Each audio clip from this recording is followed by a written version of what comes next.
Today, the favelas look quite different. The largest in Rio is Rocinha, population 100,000. The residents have transformed Rocinha bit by bit into a small city.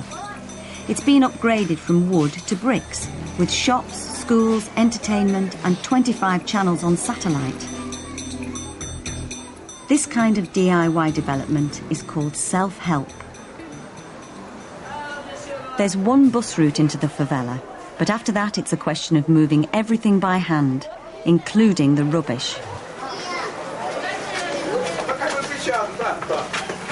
Self-help in Rocinha never stops. Geraldo Souza is rebuilding the balcony at the front of his house. Doing up your home is a popular thing to do on Saturdays. Geraldo's neighbours have come to help, and he in turn will help them. The Souza story is a classic one for Rocinha people. They moved from the countryside 20 years ago in search of work in Rio. Since then, they've just about made ends meet. Geraldo has part-time work in a fruit and vegetable market. His wife, Clotilda, is a cleaner for a family in a wealthy part of the city. Her Saturday pastime is reading the neighbours' fortunes.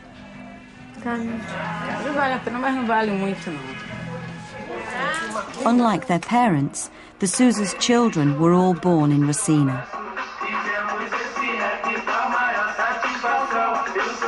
The eldest is 13-year-old Leandro. Like millions of Brazilian teenagers, he has spent his whole life in a favela.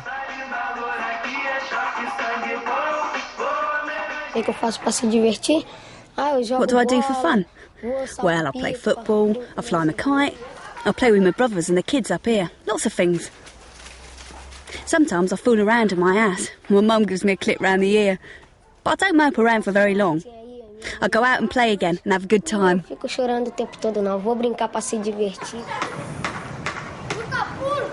And what about his contribution to the family budget? I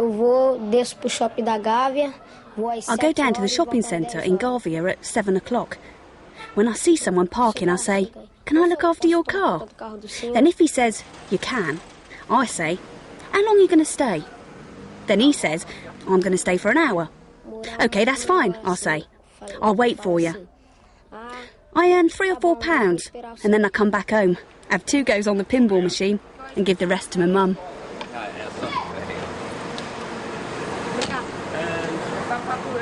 With 100,000 people crammed onto a hillside, it's hardly surprising Rocinha has a reputation for being a tough place, and one that people are always saying bad things about.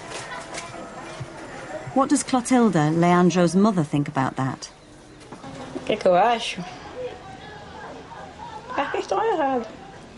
do I think? I think they're mistaken. Sure, there are lots of bad things, but there are lots of good things too.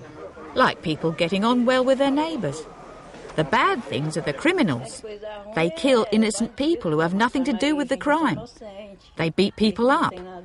But Rocinha is better than it was. In the past, there were criminals all over the place. People were scared to go out and leave their children at home. But now it's better.